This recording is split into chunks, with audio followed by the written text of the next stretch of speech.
Hello everyone, welcome to the class on carbonyl chemistry part 7. In part 6 I have discussed all these topics. Let us go through brief recap of this part 6. Initially I have discussed about nucleophilic addition to amines. The carbonyl carbon is attacked by nucleophilic amines. These nucleophilic amines attack carbonyl carbon. In that process it results in dehydration, removal of water, and an imine bond is formed. Imine bond is almost similar to carbonyl bond. The carbon is sp2 hybridized as well as nitrogen are also sp2 hybridized. The important thing in this nitrogen sp2 hybridization is, see, it has got these three sp2 hybrid orbitals, and one of the sp2 hybrid orbitals contains a lone pair of electrons. Now after that what we have seen is, we have seen nucleophilic addition to amine derivatives.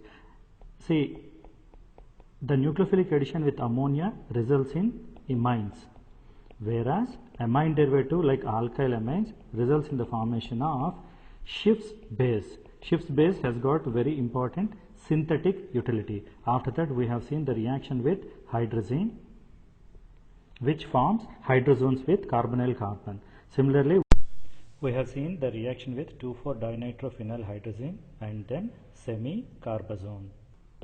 All these reactions are nucleophilic addition with amine derivatives. The uniqueness with this amine derivatives is, usually the amine bond is a weak bond. It reversibly converts back to carbonyl, whereas these amine derivatives has got a little bit of stronger bond. The reason is, in all these compounds the amine bond, the C double bond N, is attached with either a nitrogen or with oxygen. Both of them are electron withdrawing atoms. Because of this nature, the imine bond electrons will get delocalized and a kind of strength occurs to this bond. Because of this, they will give a stable imine compounds. What is the use of the stable imine compounds? It has got characterization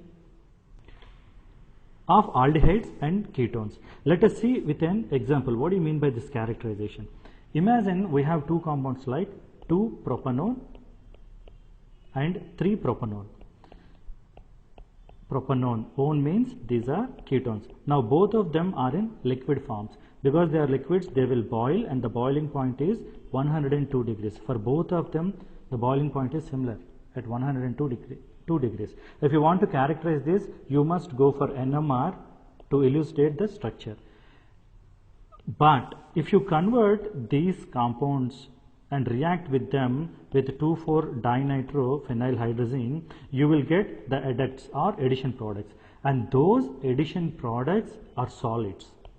Unlike liquids, they are solids, and because they are solids, they will have a melting point, and that melting point in case of 2-propanone is 143 degrees, whereas in case of 3-propanone is 156 degrees. You can see the differences, and because they are solids, they have a melting point which has got a difference of at least 13 degrees. So you can convert them by using 2,4-DNP into solids and then see the melting point and separate these two compounds. This is what is characterization of ketones by using 2,4-DNP reaction. This is the synthetic or purification utility of nucleophilic addition of amine derivatives. Now in today's class, let us going to see about deoxygenation of carbonyls. Now see, carbonyl has got C double bond O. Deoxygenation means removal of this oxygen and attaching hydrogens. This is nothing but reduction or complete reduction. So deoxygenation is a reduction process which results in the formation of alkanes. Now to get this, you have three different techniques are there: Wolff-Kishner reduction, Clemmensen reduction, and thioester desulfuration. We'll see them in detail. Let us get into the class. Now in this deoxygenation of carbonyl group, see, this one is the carbonyl group. Now usually when you reduce, this carbonyl will gives an alcohol. These things we have seen in previous lectures. You know, hydrate nucleophilic addition and alkyl anion nucleophilic addition results in formation of alcohols. In hydrates you have lithium aluminum hydrate and sodium borohydrate. Both of them results in alcohol, whereas in case of RMGX or Grignard reagents, you will get alcohol with an additional alkyl group. Both of them are irreversible reaction which will form alcohols. Now, but oxygenation means it directly goes to this reduced product. Without intermediate of this alcohol, it directly converts to alkane. And this can be achieved by Wolff-Fishner reaction, Clemenson's, and desulfuration. This is what is the basic process is. Remember, the intermediate alcohol will not be found in these three reactions. They directly results in the formation of alkanes. Now, let us see one by one reaction. Now, the first one, Wolff-Fishner reduction. Now, this one is a known reaction. When carbonyls reacts with hydrazine, they form hydrazone. In fact, this is a reversible reaction which happens in presence of yttrious acid. Now, after that, when it is treated with potassium hydroxide or a strong base in presence of heat, it forms alkene. This one is irreversible reaction. Look at the reaction, it also forms nitrogen in the form of gas. The upward arrow indicates it is gas. Now, whenever you form in the product a kind of gas, the reaction is pulled in forward direction. The reason is Le Chatelier principles. One of the product is escaping out of the reaction vessel in the form of gas. So, the reaction is pulled towards forward reaction direction. It's a kind of derivative of Le Chatelier reaction. Now, let us get into the details. If you take propiophenone in presence of hydrazine, NH2 can be written as N2H4. It forms hydrazone. Now, these are all the reaction conditions. Potassium hydroxide heat around 180 degrees and diethylene glycol is used. The reason why diethylene glycol is used is it has got high boiling point. It boils around at 245 degrees C. See, the reaction is carried in presence of high temperatures, so you need to use a solvent which has got high boiling point. And finally, it results in propylbenzene with nitrogen expulsion. The yields are around 60 to 80%. Now, there are certain problems with this Wolff-Fishner reaction. First one, the high temperature and the use of temperature will be there for at least 50 to 100 hours.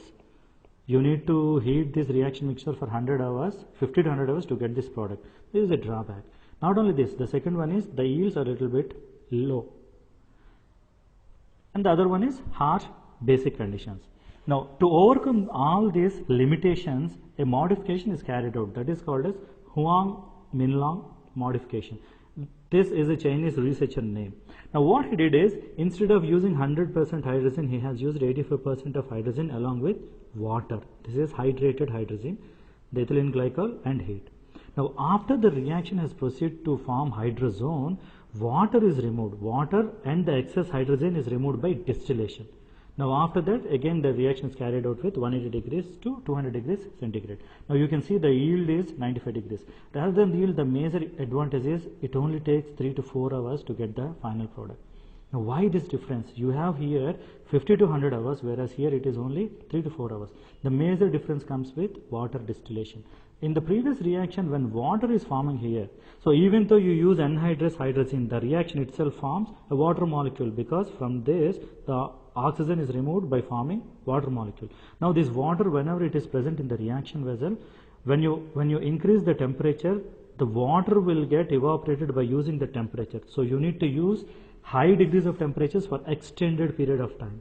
When you remove that water, you don't need that long hours, and the yield is very much increased. So, this is what is Huang-Minlang modification. Now, this is about Wolff-Fishner reaction. The important things are, the first one is it occurs in presence of a base. Now, the other one more drawback with the regular Wolff-Fishner one is, if sterically hindered carbonyl is there, the reduction will not take place in traditional Wolff-Fishner one. Whereas in this modification, sterically hindered carbonyls will also undergo reduction. This is one more advantage. So, the advantages are, the first one is yield is very much increased. Second one, the duration is very much reduced. Third one, sterically hindered carbonyls can also be reduced. Now, moving ahead. The next one is Clemenson reduction. See, this Clemenson reduction usually happens with aryl acyl compounds. Propiophenone in presence of zinc amalgam. Whenever you use mercury, it is called a zinc amalgam, and in presence of acid, it forms propylbenzene. Directly it forms an alkene. Now, the important thing is it is happening in presence of acid, whereas Wolff-Fishner, it is happening in presence of base. When you observe the reaction mechanism, it is known as dissolving metal reductions.